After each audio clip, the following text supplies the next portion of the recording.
Hi everyone, welcome to this very special live episode of SmugMug Live, where we are going to be revealing the winners of Flickr's Your Best Shot 2020. I am thrilled to see so many of you in the chat window already.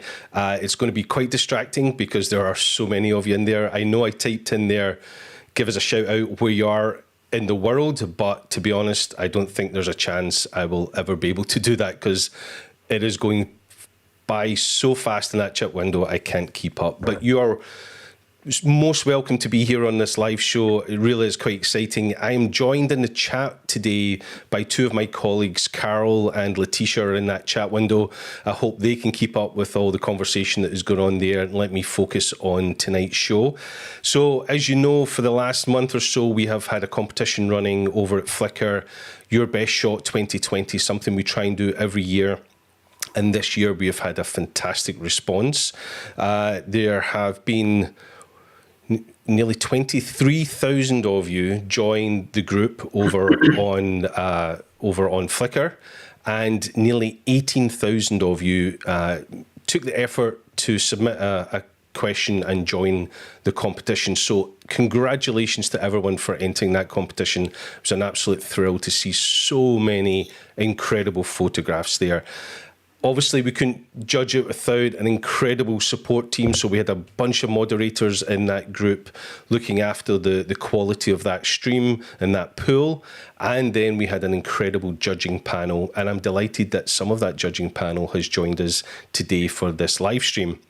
So let me introduce you to my guest today. First, let me introduce you to Laura Zalenga, who's joined us from Rotterdam. Hi, Laura. How are you? I'm fine. I'm excited to be here. It's a real treat to have you here with us. Thank you so much for joining us today. And then all the way over in Vancouver Island, we are joined by Gavin Hardcastle. Hi, Gavin. How you doing, mate? Good morning. I'm doing good. Thanks for letting me on this panel. Well, I wasn't sure about it, but you promised me you'd be on your best behavior, right? Well, that's a relative term, as you know, Alastair. Well, also joining us today is all the way from New Jersey is Darren LoPrinzi. Hi, Darren. How are you? Hello there. I'm doing well. Thank you. Cool. So we have a great international panel today covering most of the Western world. Thank you all for joining us, and thank you so much for taking the time to help me judge this competition. Laura, I'll come to you first. Did you enjoy judging the competition? What did you think? I mean, it's a big exercise to look through almost 18,000 images. I won't lie. It makes your eyes be like, whoa, I see so much, but it's definitely a joy to see so much different things of photography, and I don't know, see so many people's impressions. So I definitely think you can take away a lot from looking through these images. Yeah, and I know you personally, we've been big fans of you here at Flickr for many, many years. We love your work. Tell us a little bit about the work that you do yourself. I feel like describing your own work is always like one of the hardest things. I do conceptual portraits, and most of them are self-portraits, but I try to not have that being visible in the very first moment, I guess. I often have people seeing a portfolio of me and say, oh, now I only realize I have portraits. And that's really a goal of mine, that it's not about me being in a photo for the viewer. It's more like I enjoy the process a lot. Well, thank you for that. And hopefully everybody will go check out your Flickr account after the show. Gavin, did you enjoy judging all those images? Yeah, it was a bit of an eye-opener because as a landscape photographer, I tend to just, typically look at landscape images. So when you look at such a massive pool of images that cover every possible conceivable genre, it definitely opens your eyes to what else is out there. So I was quite, it's funny actually, even though I expected to be most impressed by the landscape images, my favorites ended up being non-landscape images, so it was definitely a bit of an eye-opener and a bit of an education for me.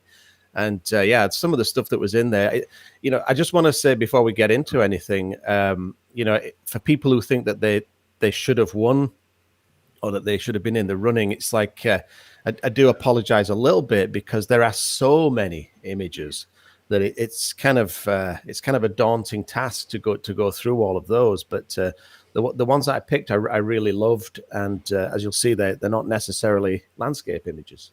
Yeah, I did find that very interesting. Darren, yourself, did you enjoy the process? Oh, very much so. I agree exactly with what Gavin just said, and moreover, I always look at these pictures and say, you know what, I have to remember every one of these submissions is one that photographer felt is their best of the year.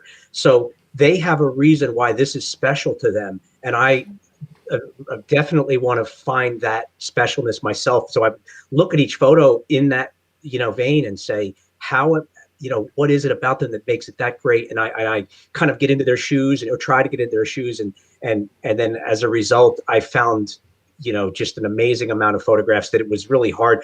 Most of my time was to try to whittle my favorites down to only the handful that you requested. So there's just a ton of great photos all across all genres, and hats off to the Flickr community for an amazing pool of photos.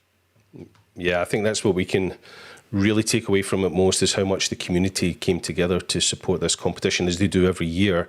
It is quite daunting when you start judging the images and you go to that first page and then you realize it's page one of 220, and you're like, wow, this is incredible. As I mentioned, we were supported by some great moderators in the group. Thank you to our mods who made sure all the images were meeting the terms and conditions of the competition and were appropriate for the pool. So thank you. It's a huge job, and we appreciate the work that they do for us. It was quite a task. And we also had one other judge on the judging panel. I have to give a huge shout out to Rafshan Ekowan, who unfortunately isn't able to be with us today for this live stream, but it was great to have you all on the judging panel, and thank you so much for the work that you did for us. Appreciate it. Just so that everybody knows, what we did was we had the judging panel go through all those images and come up with a final 10 for each judge. And then we had another round where we had to do battle to get it down to the final 10. So thank you for those selections. I think it's time. I think it's time to reveal the 10 winning images of Your Best Shot 2020. How we're going to do it is we're going to show those images. We are going to let the judge who probably had that image in their shortlist say a few words about the image. And then we also have an artist statement from each of the winners who we were able to notify just a little bit earlier that they had won the competition. So without further ado, let's head over to our first image of the day. We should have had a drum roll. Yeah. Drum roll sound machine or something to do that, but it's such a thrill to do this. We've never done a live show for the announcement before, so it adds a little bit of theatre to it. And thank you to everybody who's joining in and listening to us. We have hundreds and hundreds of people on the in the chat already, telling us all the wonderful parts of the world they're joining us from. So Rafshan is in the chat. Hey Rafshan, thank you so much for all your efforts. Great to see you in there. Our first image, Carol has put some drum rolls in the chat window. That's awesome. We can't hear them, but it's awesome. Our first image was actually one chosen by Rafshan, and fingers crossed all the visuals work today on this live show. But this image is by Edgley, and it's called The Old Are Dependent on the Young. A wonderful, wonderful image to get us started today. It's no surprise that a lot of the images, I think, have a little bit more relevance in 2020 than maybe in other years. There's certainly, with the year we've had, probably a lot more we can read into these photographs than we may have and previously. Did you find that? What about you, Gavin? Did you think there were stories you would pick up this year that, just because of the year we've just had, are more relevant? Yeah, I mean, throughout the whole pool, there was definitely, and naturally so, there was definitely a lot of images that were, a sign of the times. Yep. And that's going to be a natural thing, and it's obviously going to happen. So it's a funny thing when you see those types of images. I think because you're living it at this time, there's this tendency to recoil from what you're looking at, because it's kind of like, oh, we're dealing with that on a daily basis. Too raw. But at the same time, you kind of recognize that those types of images can end up being very, very historic later on in the future. And I think this image here is definitely one of those sign of the times images that hopefully we can look back on and think, oh, remember when it used to be like that, Yeah. And I think that's what Rafshan saw in this image as well, speaking for him.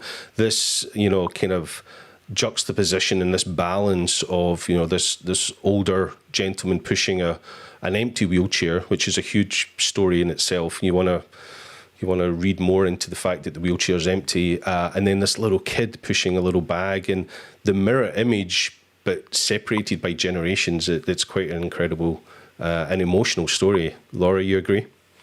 Definitely. Like, I feel like it's so much that you feel from this image, especially like recognizing the time, but also just about the mood that it has, and about the story of people going to the past and going to the future that you can interpretate. Yeah, it's incredible. Darren, what did you think? Yeah, I think as you put it, the symbolism in the photograph itself is amazing, and there's a lot to pull out of this image. But I think also this extraordinary common theme that all of us, no matter our stripes across the world, are going through, so we can all relate. And this really can just touch anybody. You don't have to be someone who lives in this country or that country or this state or be this gender or anything else. We're all living this, and we can all feel everything that this photograph portrays. So I think it's wonderful.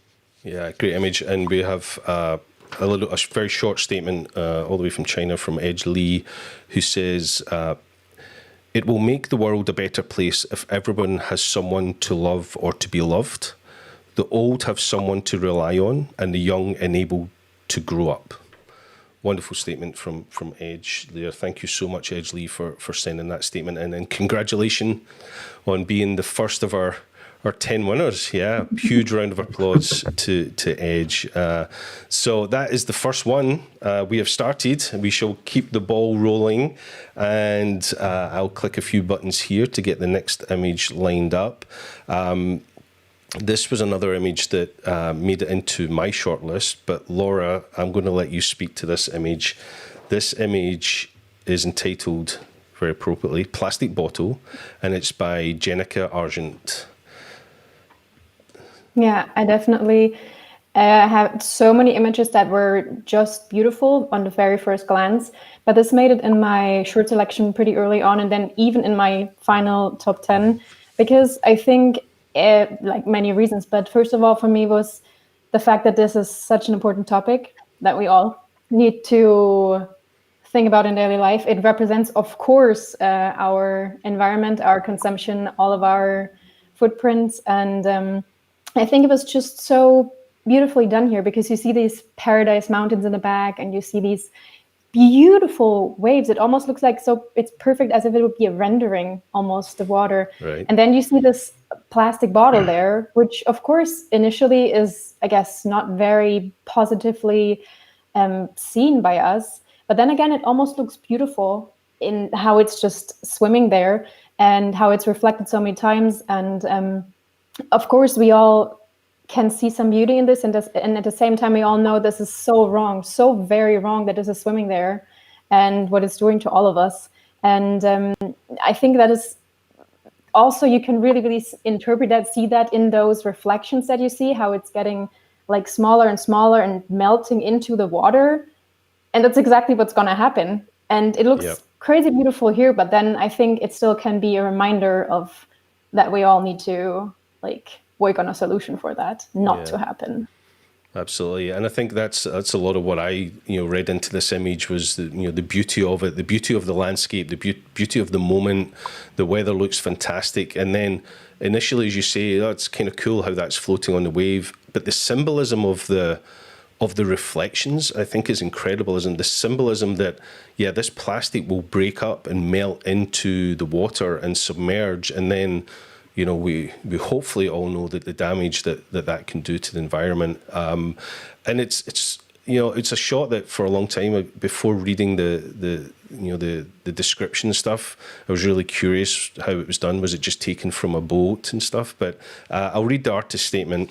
Thanks, Jenica, for sending this. She says, the photo was taken when I was out swimming off the coast of Turkey last summer.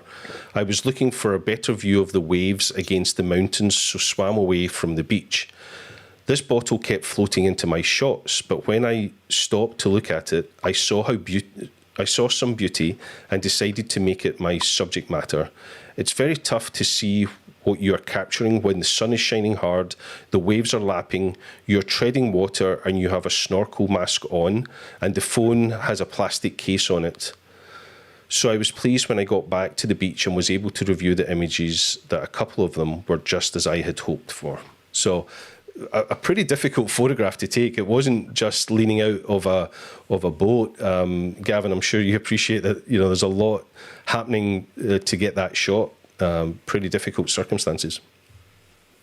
Yeah, I mean, what I love about this image is the balance. So you have this balance between aesthetic and then the story. So the story is quite obvious; it's quite in your face. But then it's balanced out by this beautiful aesthetic. It's the shape of the waves. It's how they're so clean and pure, and the color as well. And then you have that background with just these kind of faded out mountains. So whenever I'm looking at an image, I'm always looking for that perfect balance between the story and the aesthetic, because, you know, as a photographer, you do want to see some level of aesthetic there. It's got to be beautiful, and she just got everything right in this. It's just a phenomenally simple, powerful, and very pleasing to the eye creation. And hats off for doing it in those difficult conditions. You know, that's something that I experience on a regular basis, so I know what it takes. So yeah, lots of admiration for that image. Yeah. And Darren, it's interesting we use the word pleasing image when it's quite an unpleasant, you know, story, right? Yeah, I mean, it really is beautiful in a story fashion because of what it really tells us, but just the lines, the waves, the curves, the color combo, the color contrast, you know, in contrast with the kind of faded mountain range and the depth, it's really all just beautiful. In every way. Congratulations for a well-earned shot as well.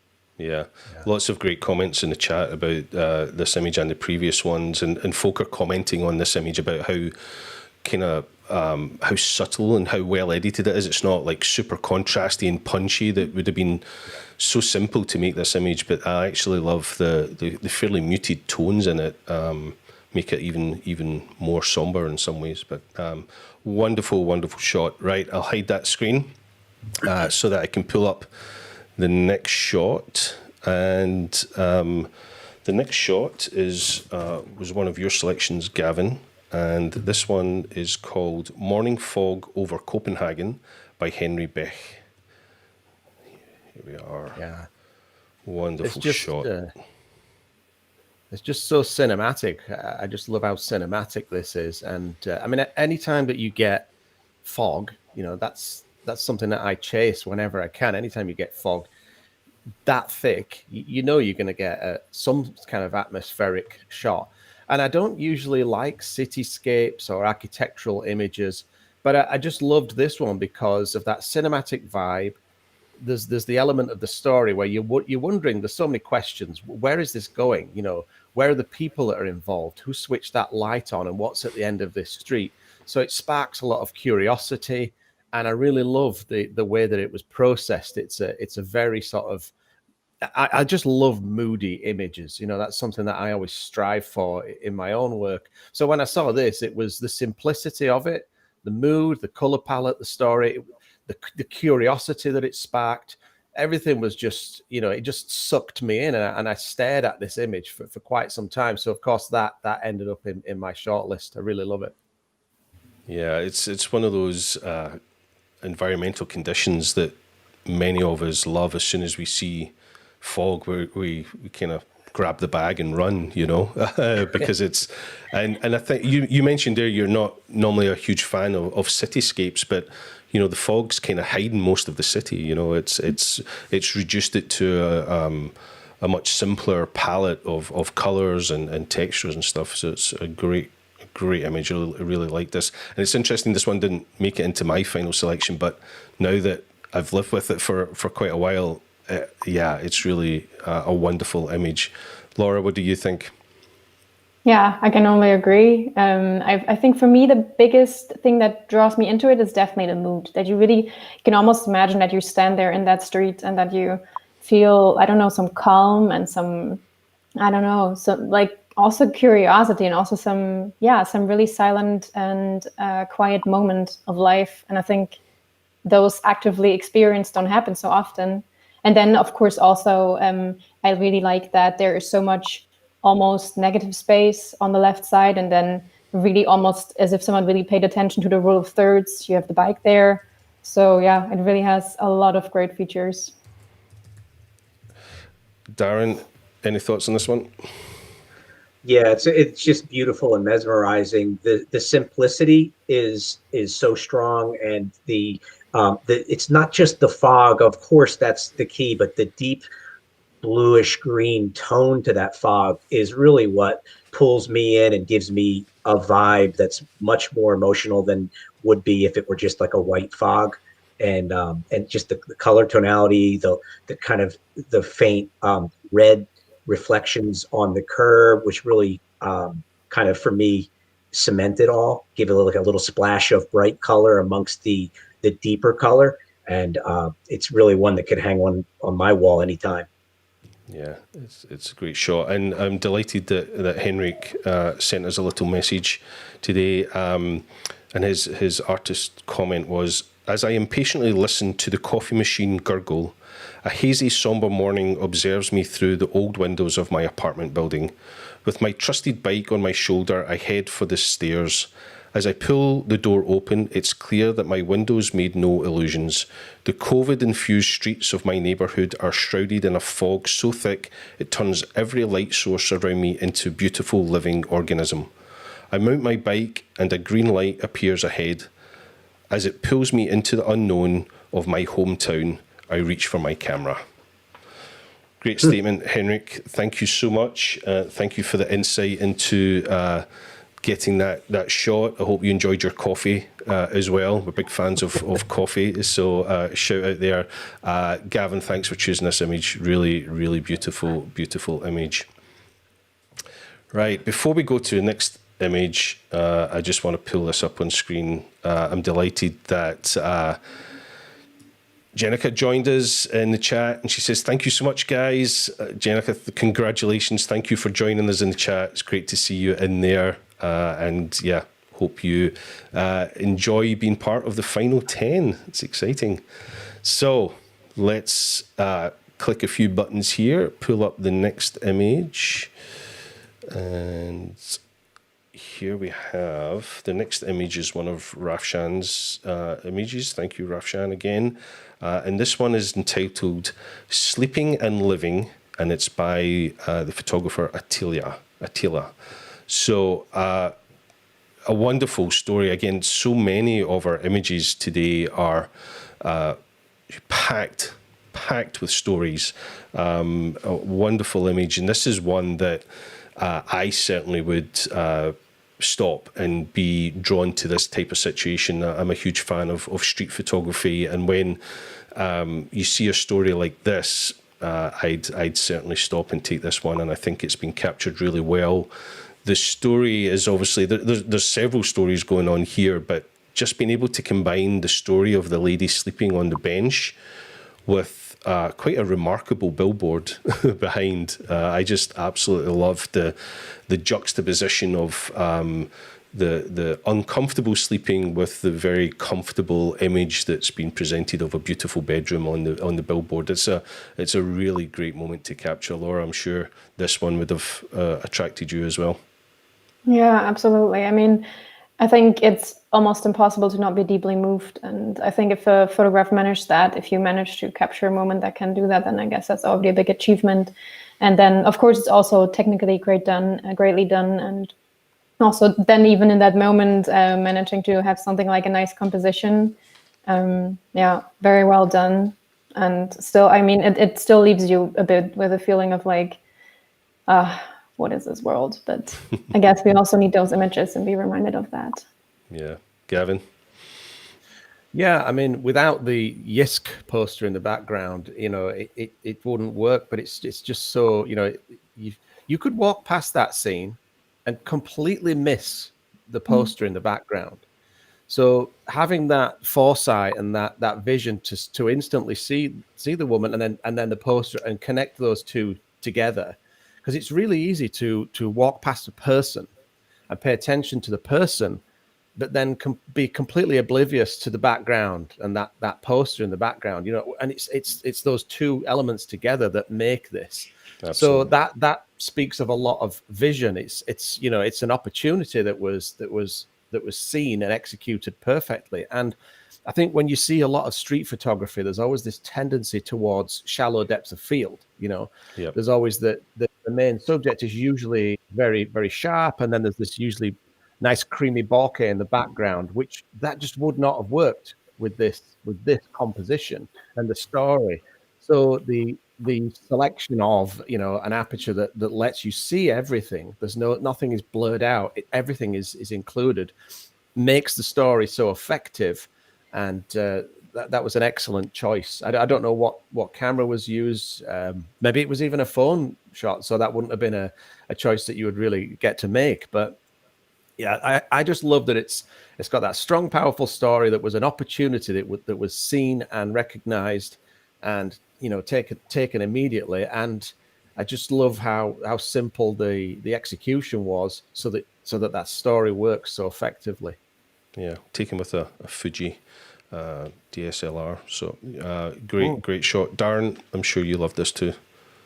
Yeah, I love street photography, and one of the things that I chase is a story within it, because it's easy to go around and snap shots in a city and there's activity, but when there's pieces of an environment that come together and form a story, that's what we who do street photography chase. And clearly this has loads of story. I don't even think you need to be a photographer to be moved emotionally by this photograph. And I think you can look at it and understand the juxtaposition. There's a lot to look at in terms of the woman's possessions and her kind of body language, and then seeing the surroundings and certainly the billboard. It's just an emotional photograph, and that's, I think, really what we're all trying to do is create some emotion in our storytelling, in our visual storytelling. So well done, beautiful. Yeah, I also love the fact that they made this image black and white. I'm sure there's a lot of color information in this image, and I think for me, choosing black and white just made you take a little second to realize the billboard and the juxtaposition, because the billboard wasn't screaming at you with probably some bright logos and stuff. So it definitely made you look at the person, then look at the wider story. So I love that treatment. And something else I love about street photography is you probably can no longer take this image, even if the lady was still sleeping there. That billboard's probably changed, and it probably has something completely different on it. So it really is, one of those moments where everything comes together. And delighted that Attila had sent us a little statement. The photo was shot in my neighborhood.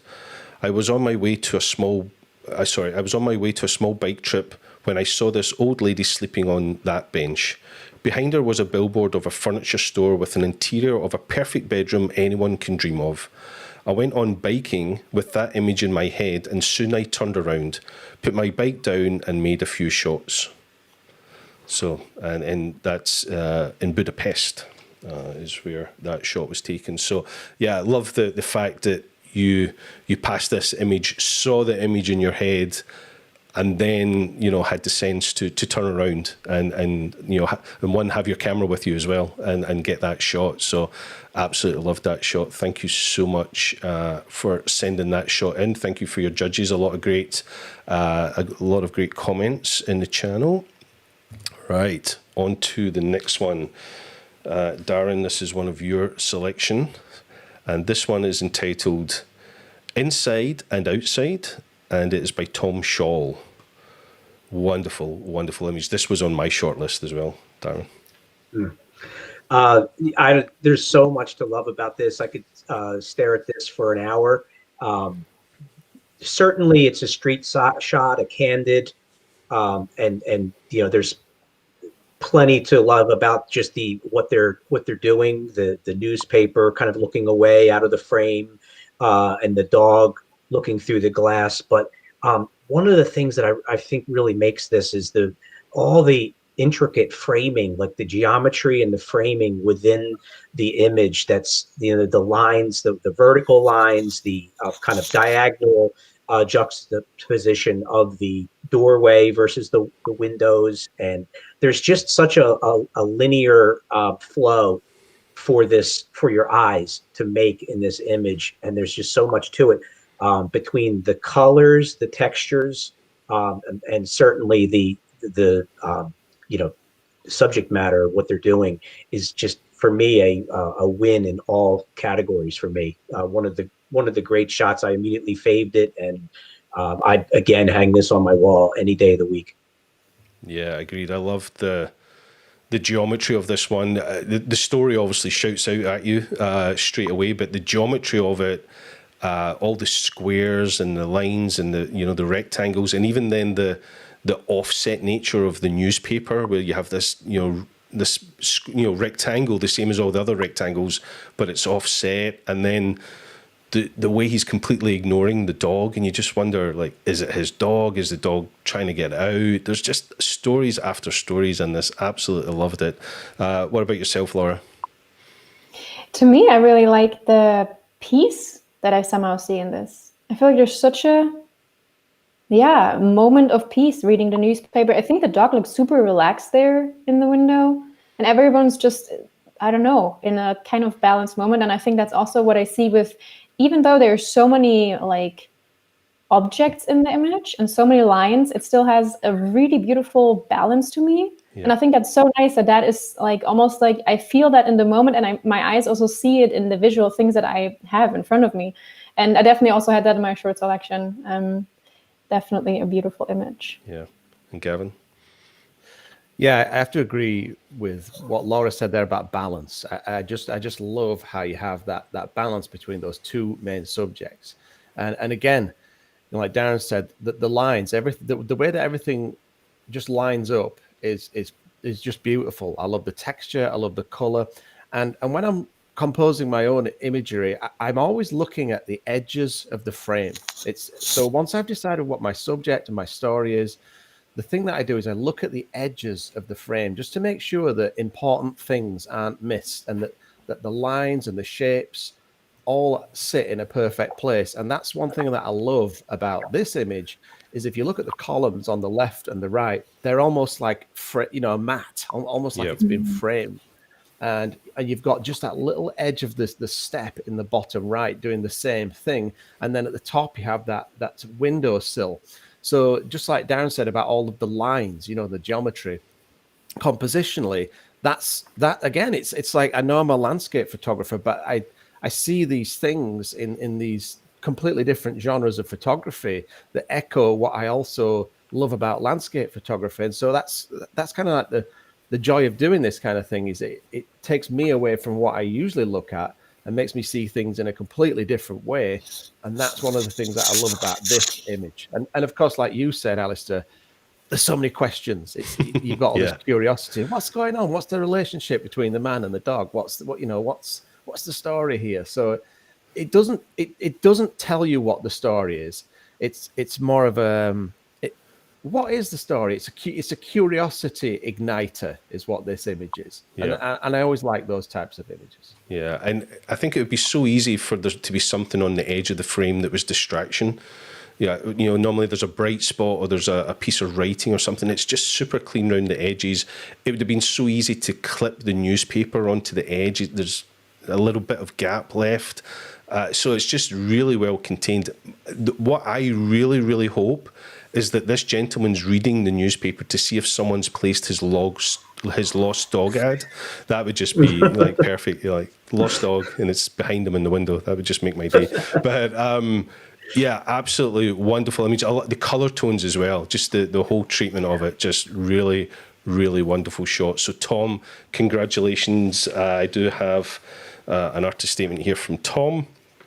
Which is probably in the smallest font known to man, but here we go. The photo was shot on my trip to Kathmandu shortly before the corona crisis made these kinds of trips difficult or not possible at all. On a walk in the old city of Kathmandu, at first the dog in the window catch my attention, as I love dogs, and it reminded me of old people who spent a great part of their day looking out of the window, observing what is going on the outside. Yeah, it definitely looks like the dog's hanging out in that window, checking out what's happening. Then a man appeared and stopped some meters away, unfolded his newspaper, reading what is going on in Nepal and the rest of the world. And I liked a lot of the kind of composition and the mood it transported for me, and I took the photo. Yeah. Wonderful, wonderful photo, Tom. Thank you for that statement. We really enjoyed looking at this image, and probably will continue to look at that image for a long time. It's such a great image. Before we come to our next picture, I'm just going to scroll back through the chat and find this comment, because Attila Reiger has joined us. Thank you so much for the opportunity. Attila, thank you so much for entering your image. We really, really love that, and thank you for joining us today on the live stream. So without further ado, some more drum roll. We shall go to the next image.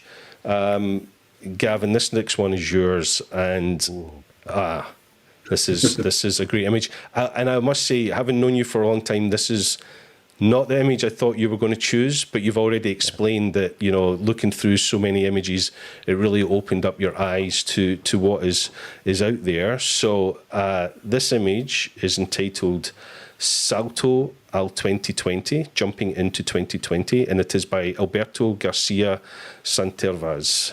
Wonderful, wonderful image. Love this one. I probably just butchered your name, Alberto, but I do apologize. But wonderful image. You agree, Gavin? Yeah, I mean, technically, this was taken in 2019, right? And you kind of want to just talk to the fox and say, no, don't jump into 2020. Stay on that side of the chasm. He doesn't realize the danger that he's jumping towards. But I mean, what can how can you not love this image? I love everything about it. So there's the simplicity. It's a very simple and obvious subject that's been centered right in the center of the frame. So that just hits you straight away. The second thing is I just love foxes. Foxes just fascinate me. Being from the UK, I've met many a fox, and they're just beautiful, beautiful animals. But what I just loved about this shot is the silhouette of the fox. You only see that backlit edge. It's so subtle. It's almost a suggestion of a fox rather than an actual picture of a fox. And then you have all of this curiosity. Where has he come from? Where is he going? What is this journey that he's making in this leap? And like I said, if he'd known that 2020 was going to turn out like it did, perhaps he wouldn't have leapt with such eagerness. And then I love that the bokeh in the background, the blur on those lights. So it's just aesthetically beautiful. It's simple and pure. And I just absolutely love this image. And I don't know if this is a crop. I would guess that it is probably a crop, because to be so skilled and have such perfect timing to get that perfect zoom and that, you know, the fox framed perfectly in the center at that moment of time would require a lot of skill. But even if it is a crop, I have no problem with that. It's just an exquisite image in the end. So to me, you know, as a landscape photographer, primarily looking at landscapes and wanting to find beautiful landscapes in this ginormous pool, this image just was like a slap in the face. Look at this. And I just couldn't resist it. Absolutely beautiful. Yeah, wonderful image. And just to clarify, make sure everyone's aware, obviously the rules of the competition were that the image had to be uploaded to your Flickr account in 2020, albeit this image was taken in 2019. And in fact, I think this image was uploaded. Let's see, can I get that to show me? It's not going to do it today for me, but I think it was uploaded just at the start of the new year. So just as we got into 2020 and, you know, full of hope and excitement for what lay ahead with, you know, the year ahead. And we are laughing, but I think we could also cry because, you know, of the year we've had. But it was really good. Laura, did this catch your attention? I actually do not remember seeing that. So I don't know if I looked too quickly or if I seriously don't know how. And I guess Gavin just said it all. I mostly want to say I have so much admiration for the patience of that person sitting there waiting for this moment to happen and then also getting it technically fantastic. So yeah, absolutely well done.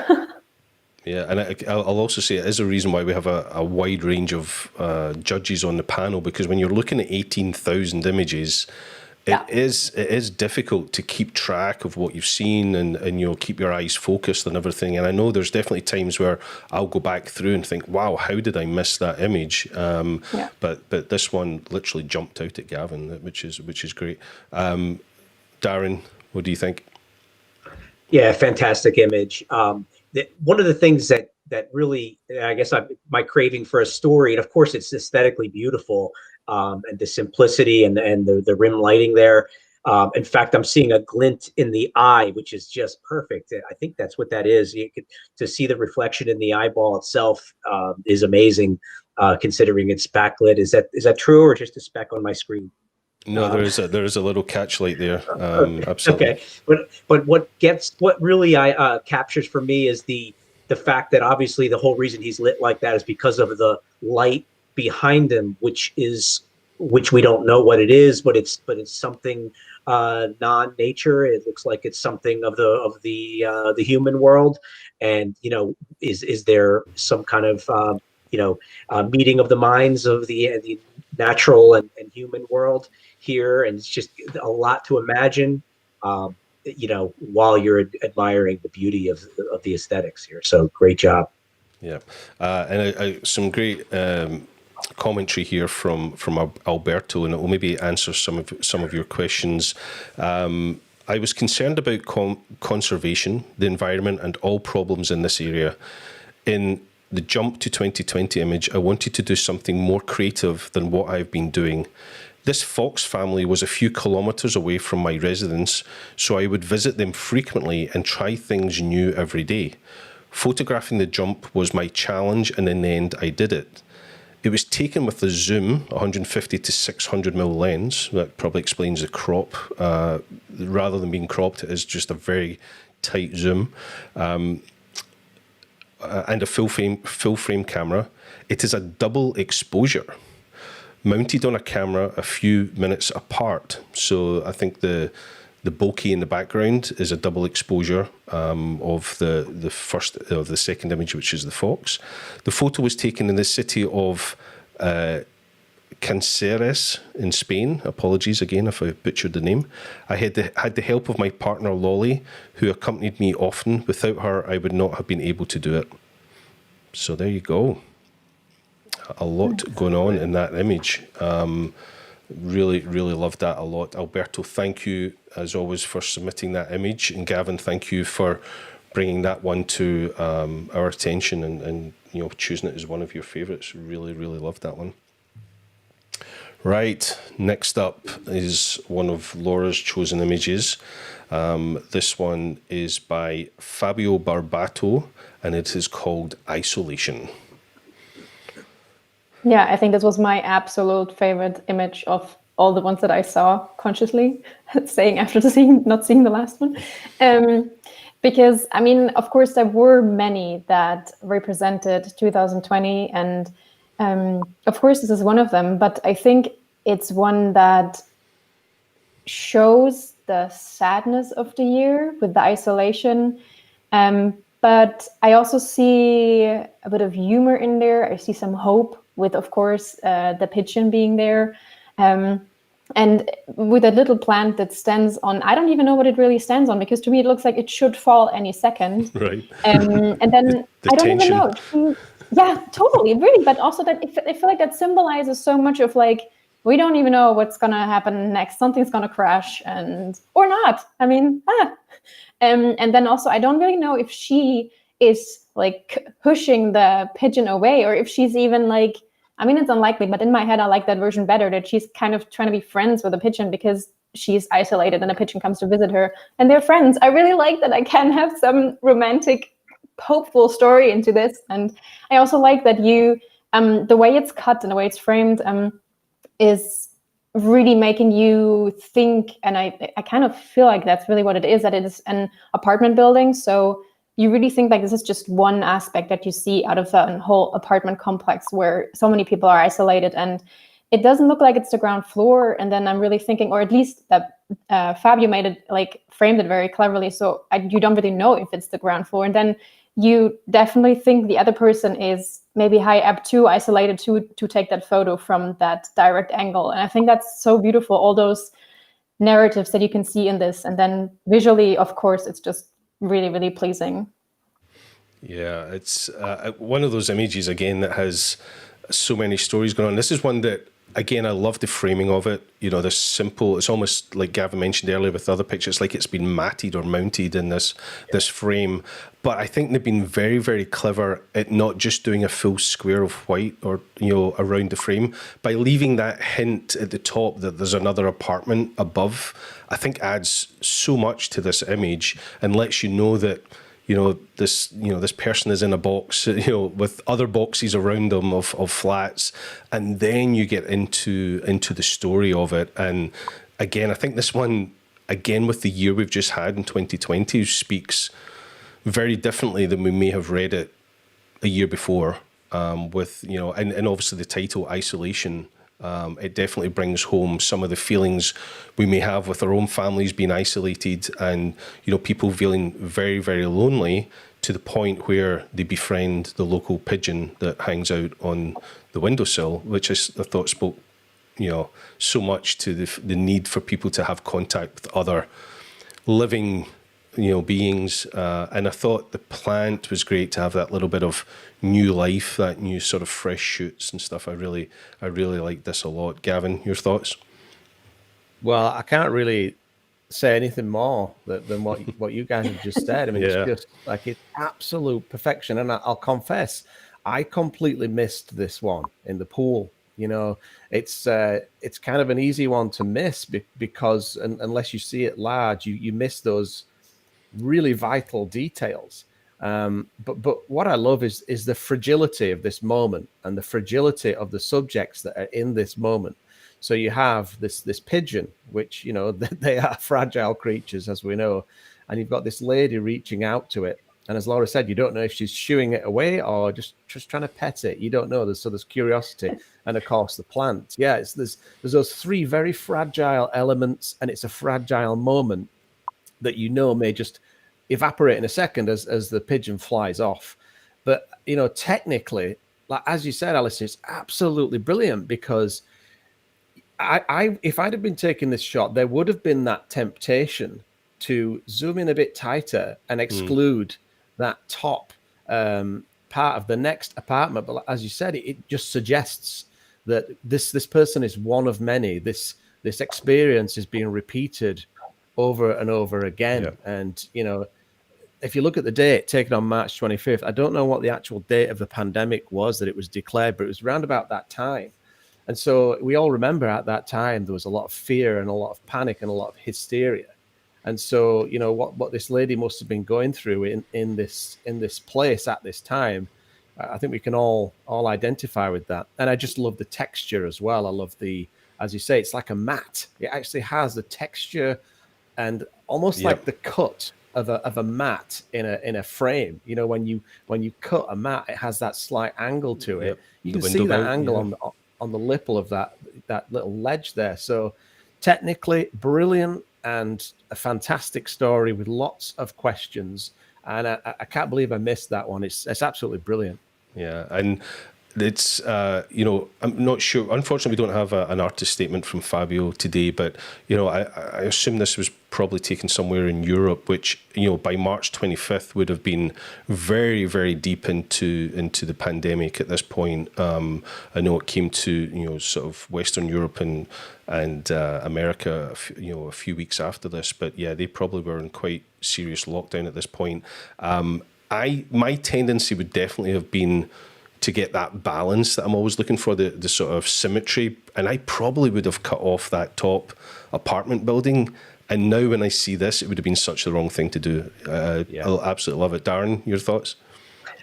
Yeah, I mean, the story is all there, like everyone said, but my eyes immediately look to just the perfection of composition here. And I mean, like, if this is a high up floor on an apartment or a flat, and somebody's looking, you know, he had to have been head on to look at this and get the rectangular geometry right. And then we've got the deep black background behind the woman that really lets her stand out as the main subject, and she's well lit. The lines and the textures are just beautiful. I mean, maybe the symmetry in me would want that similar fragment of the upper red portion, similarly to at the bottom, to like really drive home that, if the circumstance really was that, you know, to drive home that repeated nature as the one of many, as Gavin put it. But this is brilliant, and you know, just love the composition here. Yeah, I would love to think that there's maybe a whole series of images from all the different apartments. So congratulations, Fabio, a wonderful, wonderful image.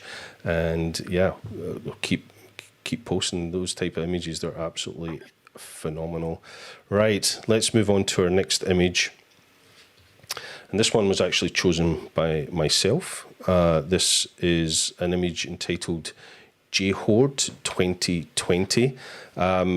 A great fan of portrait photography, street photography, but landscapes as well. But I am drawn to people and you know, great portraiture. This one instantly jumped out to me as I was going through the collection, and when I came across this, it literally did stop me. The sharpness, the detail, the beautiful you know, zonal system of the black and white, all those incredible tones that go in this image, all caught my attention. And the most important thing for any portrait image is the eyes. The story in this gentleman's eyes for me was just captured so well by Bill Duart. An incredible image, Bill. Thank you so much for submitting this one. I thoroughly enjoyed looking at this image. I looked at it over and over and over again, just trying to work out what J-Horde was looking at or thinking about, or what kind of, you know, year he was having or moment he was having. Just thoroughly enjoyed it. And again, like all great art, one of the hardest things to do in photography is hands. Laura, I'm sure you would agree, hands are always very difficult in photographs. And this one, I thought he really nailed it. You agree? Yeah, definitely. That's actually like interesting that I never really think about it so much, but it's definitely such an important thing. And if hands are weird and in a posed position, it can throw off the whole image. And here it really feels like a natural, like really not like telling someone what to do, but really this was a pose that he just did.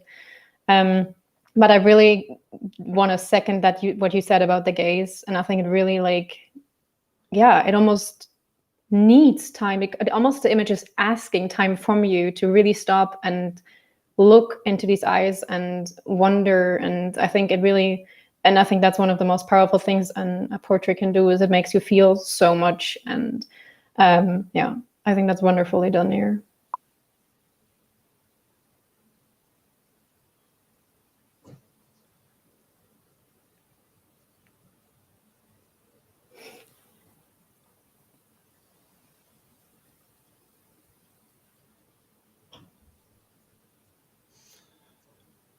Yeah, we've lost you there. I was wondering, am I the other one? Maybe I should. You just hit the mute on your microphone. Yeah, there you go. Big red mute button. I should probably turn that off, right? So there's got to be some glitch today. Absolutely love this image. As I was saying, I just love the way the exposure was handled. The skin tone is absolutely incredible on this. I absolutely loved it. Gavin, yourself, I know you're not known for portraiture, but I'm sure this must have stood out for you. Yeah, I'm not really known for it. It's not really my thing, but having done a bit of it, one thing that you always, one thing that I've learned about doing portrait photography is that when you see that look in the eyes, it's not necessarily how the model was feeling at that time. So you can have an expression that looks almost sad, but they could have actually been quite happy, and they were in that transition moment between expressions or between thoughts, and it's very easy to read something into it. But I like when you see images that they have an ambiguous look in their eyes. Is he happy? Is he sad? Is he melancholy? Is he reflective? You don't know. You can't pinpoint what his emotion is there. And so whenever I see that sparks my curiosity, and that makes me look a little bit longer than if the expression had been very, very obvious. So I like that about this image. But I also really like the framing of it. So I like that the top of his head was cut off and you can't see all of his hands. So to me, that gives some more curiosity to the image. And of course, by having that tighter crop, it makes his face and his eyes and his expression larger in the frame.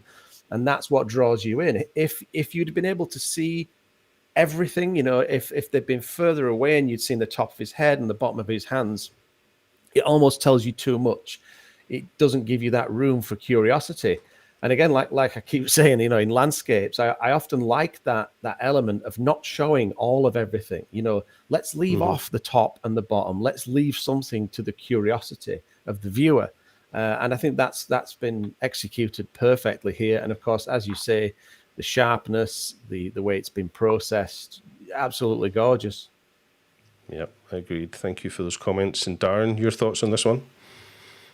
Yeah, it is a gorgeous portrait, but the choice of framing here is fantastic, and the fact that the hands are prominent within the face. If you drew a box around the center of this image, it's the face and the hands, and that's clearly been the photographer's subject here, and therefore something that's part of the story that we should be taking in. And I kind of think of crossed hands or fingers is some kind of pensive, thoughtful moment, whether he's thinking about something good or bad, that's for us all to imagine. But just the fact that we, immediately I look at it, get right to his eyes, and then my eyes kind of wander down and diagonally down to the right to observe the hands, and the kind of the shoulder line pulls me down to that bottom right. It just really pulls me through the entire image and then back up again. And it's really a beautiful, pensive portrait. Well done. Yeah, great shot, Bill. And Bill Duart sent us this little message. In fact, there was an interesting comment. I'm trying to see who it was. It's gone now. Oh, it was someone called a guy said, I wish people would post EXIF camera data on the image. There's no EXIF data on this image, but that's because it was taken on film, and it's not easy to post EXIF data when you're on film.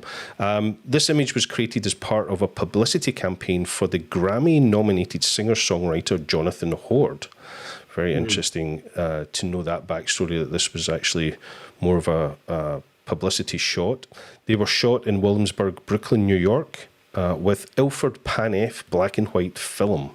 So that'll explain why there's no EXIF data there. We could have entered it manually, I guess. But yeah, just really interesting to know that this was shot in film and captured so incredibly beautifully. And I'm a big fan of Ilford film myself.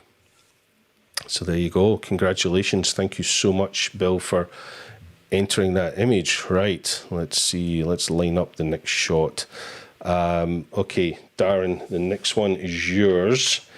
But I think it could have been any of ours, because I know I think we all had this potentially in our shortlist. It was an absolute wonderful shot. This one is entitled Walking the Yamanote Line, and it's by Dacian Groza. Wonderful shot. Stunning shot. This captured my eye towards, at one of the first rounds of me going through the images and put it in my back pocket in a gallery that I was working on. And it remained my favorite, one of my favorites throughout the whole viewing of the pool. And just, as a street photographer, I mean, of all the photos successful photos I've taken, there could have been, 10 times or 100 times that if the timing would have just been right. And, I miss out on pretty much 99% of my great images based on just bad timing by a second or something like that. And this here couldn't be more perfect. I mean, one of the things I marveled about is how it's in lockstep with the foreground, leg positioning is in lockstep perfection, aligned with the background's, feet, the foot forward, the foot back. And then, that in full contrast with this bright yellow background, like a grid type background. It's just really a stunning photograph for me, and one that is one of the best street photographs I've ever seen. And particularly because I still crave balance and symmetry and geometry and just, creative use of lines within a photograph. This ticks all the boxes for me. Yeah, this, as I say, this went straight into my selection as soon as I saw this image, and I went back to it time and time again. Those words you said there, Darren, about balance and timing, framing, the simplicity of it, yet the complicated story. It's just everything you'd really want in a street, image. And the color as well, very simple. Probably would have been very easy to take this in black and white and, be attracted to just the geometry and the simplicity of it. But I love that they've kept this in color, and you can see this, evening glow of the lights coming through. I think what is a train station window, but absolutely loved it. Gavin, yourself? Well, I mean, just like Darren said, I've just got to echo everything that Darren said there. I mean, the first thing that strikes me is the leg positions and the echo that you see, and the perfect timing, the perfect echo and the positioning, so that it fits in that triangle in between his legs. And then you see the triangle repeated again in the guy in the distance. That's the first thing that I see.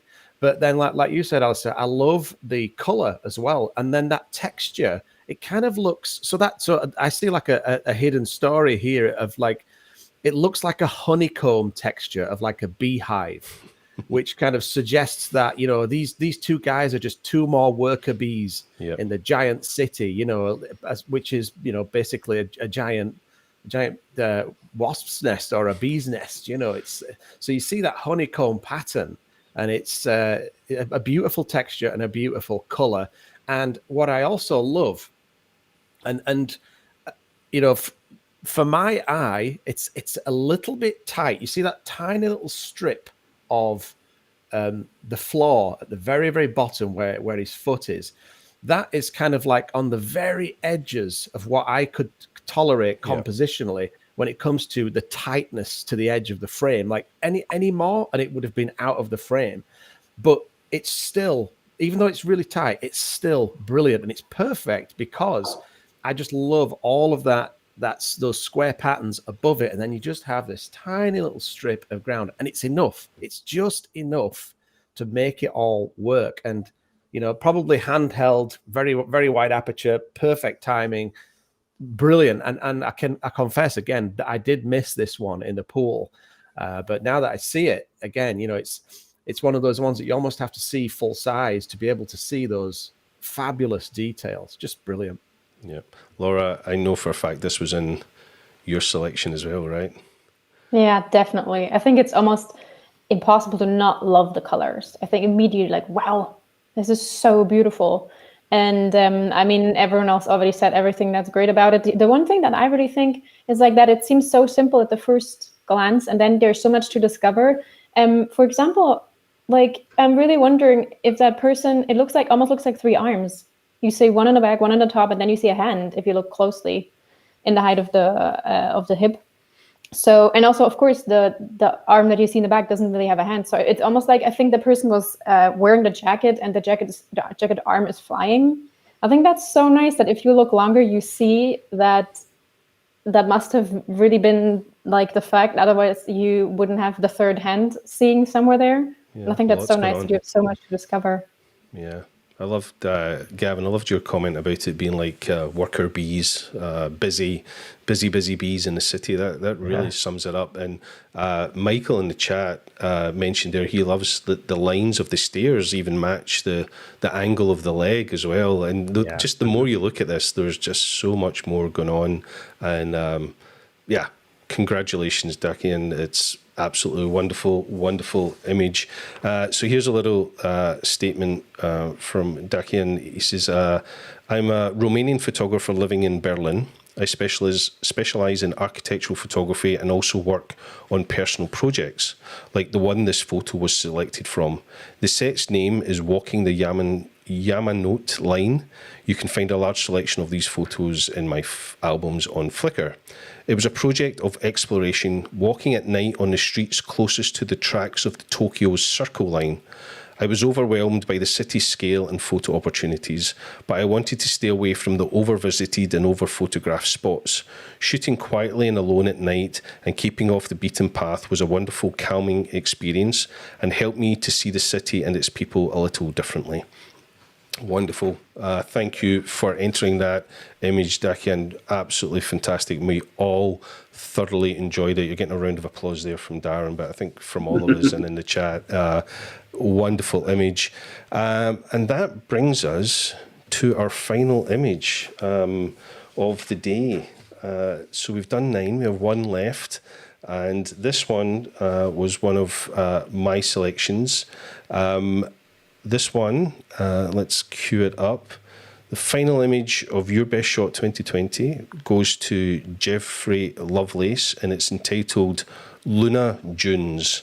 Again, this image, as soon as I saw it, I just could not keep my eyes off it. I looked long and hard at this image, and I'll be honest, Jeffrey, if you're watching, trying to find something wrong with it. A lot of times judging can be trying to critique it and, give it some criticism, but it is just beautifully done. The textures, the patterns, the angles, the simplicity, and yet the mood.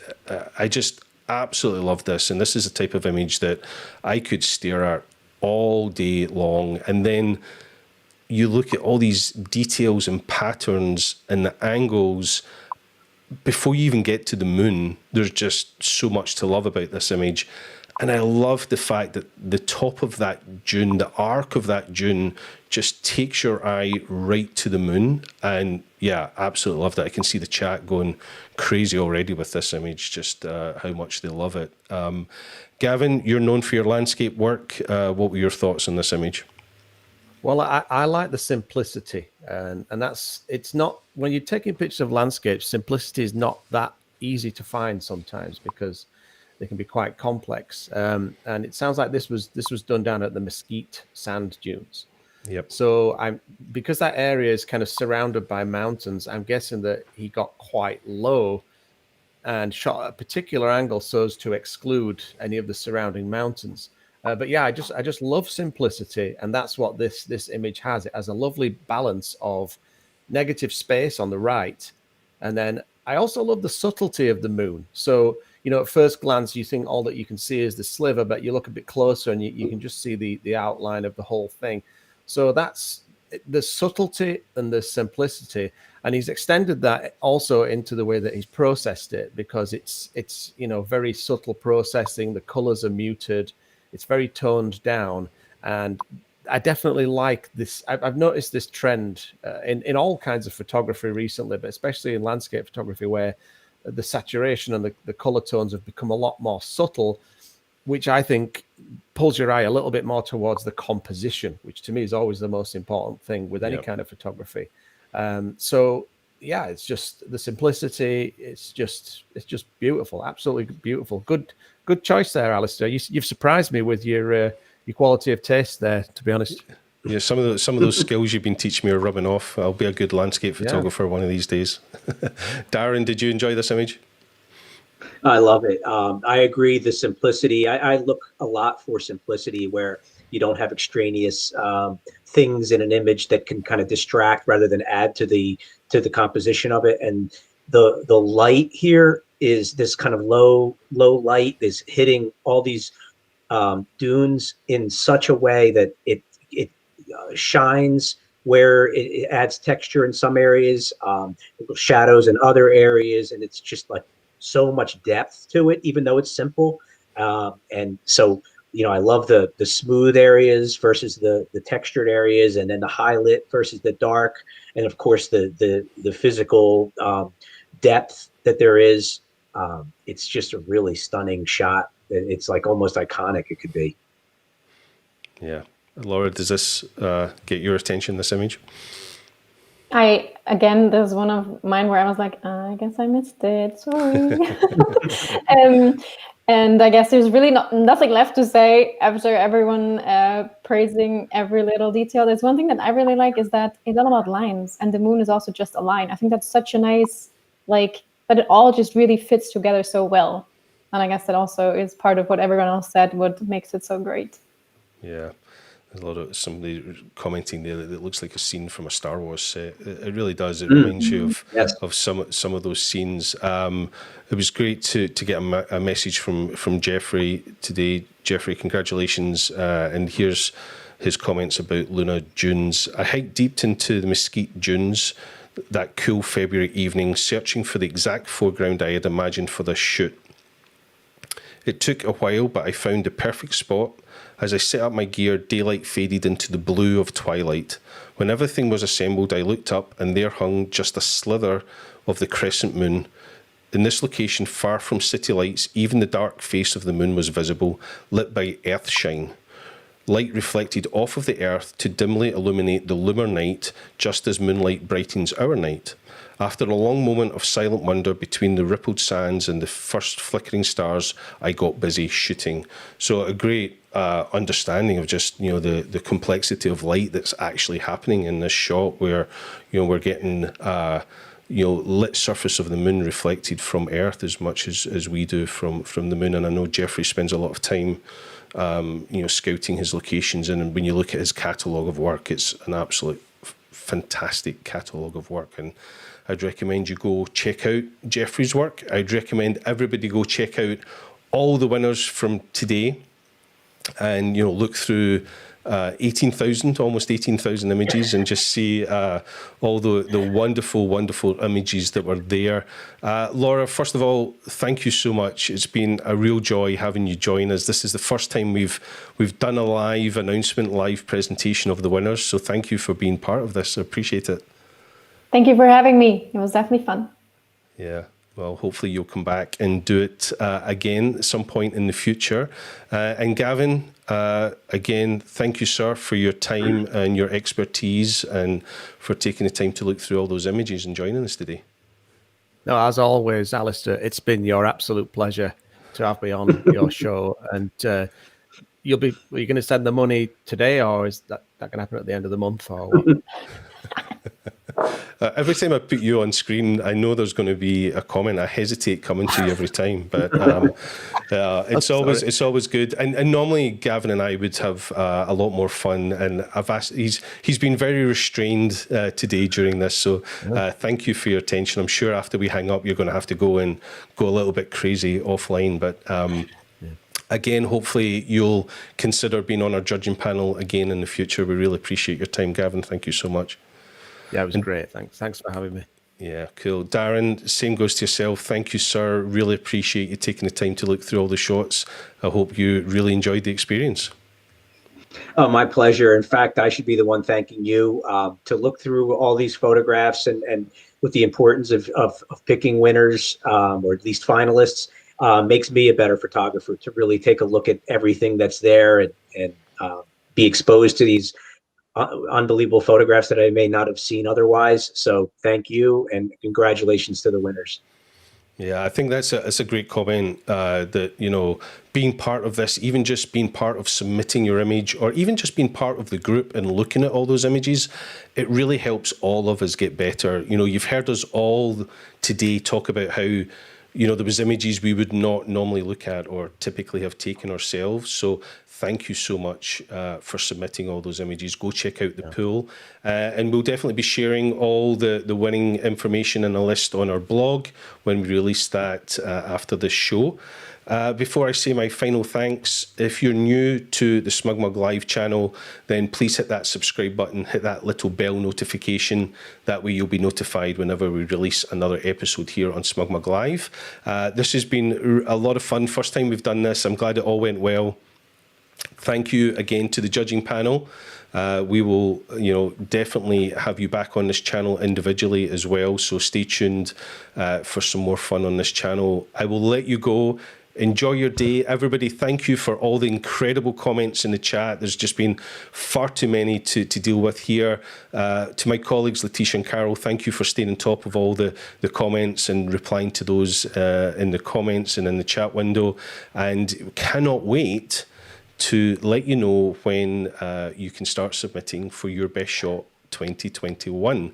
Here's hoping it's a fantastic year, and we'll see you all again soon. Thanks, everybody. Thanks, team. Bye. All right. Bye, everyone. Thanks. Bye.